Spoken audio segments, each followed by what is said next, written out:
Mackenzie Johnston with Cattle News Central, bringing you your April 6th cattle industry headlines. Brought to you by 4T Ag Insurance, your go-to contractor for ag insurance. The folks at 4T Ag are dedicated to providing you with insight, information, and alternative risk solutions that are custom fitted to your business or your personal needs. They offer both drought and crop insurance, and they offer LRPs for both feeder and fed cattle. To learn more, check out their website at www.4tag.net. That is the number 4tag.net. We are also sponsored by American Beef Producer Magazine. They offer in-depth articles on a wide variety of topics within the industry. They feature award-winning photography and so much more within their publication. If you have not already done so, you need to check out their April issue. To do that, all you got to do is click on the American Beef Producer link above in the caption. That's going to take you over to their Facebook page where you can do just that. American Beef Producer Magazine, guiding beef producers for over 25 years. And finally, Circle 5 Cow School. If you're wanting to learn how to preg check your own cows or start AIing, Circle 5 Cow School, they're the way to go. Almost every week, they are hosting classes somewhere between Texas to Tennessee, all over the nation. If you'd like to check out their schedule, head on over to www.circle5cowschool.com. That is the number 5 in there. Or go ahead and just give them a follow on Facebook. Iowa's starting line has reported that Bob Noble has been raising Black Angus cattle in Riceville, Iowa since the 1980s. He is also currently the president of the Iowa Cattlemen's Association. Since the 1980s, Noble has observed independent hog producers fade away. All that's left now are corporate-owned hog facilities. He's seen the same with the poultry industry. It's all just become vertically integrated. We all know this happened because the poultry and pork packers, they dominate both markets, locking in private contracts and buying certainty for their animals, and giving farmers almost no choice in the matter if they would like to make a living. Noble is worried that the cattle industry, we may be heading down the same path. In hopes of avoiding vertical integration, Noble and Iowa Cattlemen's Association, they're working for increased transparency in our fed cattle market, and they're also pushing for regional mandatory negotiated cash trade. Noble believes that the Cattle Price Discovery and Transparency Act of 2022, that is the Grassley-Fisher Compromise Bill, that bill will balance out leverage and level the playing field between independent cattle feeders and packers. For the past 2 years, there has been an emphasis in the industry regarding packer profit margins and cattle producers barely being able to break even. Some producers within the industry have turned to a class action lawsuit against the packers. Some have turned to legislation in DC, and others maintain that there is nothing wrong with our cattle markets.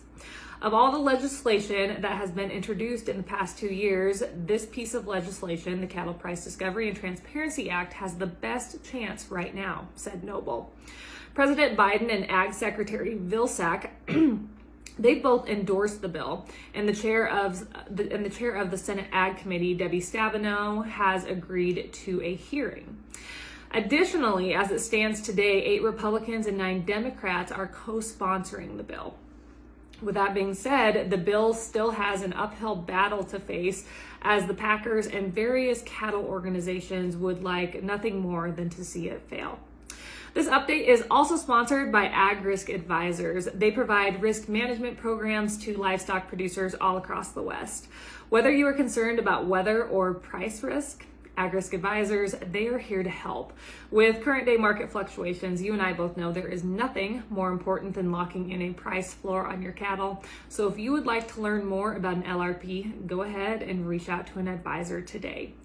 So we just got done talking about the Cattle Price Discovery Transparency Act, all of that, and how Noble and Iowa Cattlemen's, they're all about it. They think it will help our industry. So now we're gonna flip to the other side of the coin. Pete Crow with Western Livestock Journal weighed in on this piece of legislation, and he thinks it is not a good move for the industry, stating that this piece of legislation looks more like political pandering that will strain the industry. Crow believes that the cattle markets are already transparent. We know what's happening in the feeder cattle market all day, every day, because they are constantly being sold in an open environment, in an open auction environment. When it comes to fed cattle, those sales are reported twice a day by the USDA. Of course, then we have AMAs to consider, but since a cattle contract library has been approved and funded, that's taken care of. Crow is absolutely perplexed as to why cattlemen and some senators are pushing for this type of legislation. The government can't make a market, and mandating the volume of weekly negotiated cash trade in each feeding region is a bad idea, said Crow. In this article, Crow quoted various segments of the analysis of the bill that was conducted by the Ag and Food Policy Center at Texas A&M. In short, this analysis came to the conclusion that the Cattle Price Discovery and Transparency Act will cost cattlemen at the end of the day. It's not going to benefit them. It won't do anything to increase price discovery, but it might add some transparency to the market. One part of the bill that worries Crow is the use of the words approved pricing mechanisms. He questions if this means the government must approve several types of marketing transactions. Crow said the last thing he wants to happen to the cattle industry is to end up like the dairy industry, where the government sets milk prices, or the raisin industry, which also has a marketing order from the government. In closing, Crow said the real issue is labor, and it seems like the packing industry has solved some of their capacity issues as processing levels are back up to 125,000 head per day, and that is the highest slaughter levels that we saw before the pandemic. Finally, Reuters has reported that Brazil has increased its use of feedlots to meet China's growing demand for beef. In 2017, Brazil slaughtered 29.7 million head of cattle.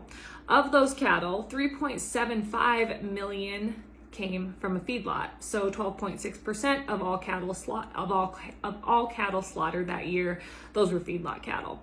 In 2021, 27.5 million head of cattle were slaughtered in the country, and 6.5 million of those animals were finished in feedlots, so approximately 23.7%. Quite a jump in 5 years. The use of feedlots in Brazil really took off in 2019 when various Brazilian beef plants were approved for sale of products into China.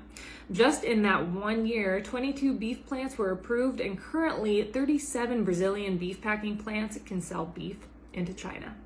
That is all I have for you guys this morning. Again, it is the same old story. I hope everyone is holding on to their hats. This wind, and they say it's supposed to be worse today and then tomorrow, but Friday and Saturday, we just got to look forward to that. You guys have yourself a wonderful Wednesday. I'll catch you later.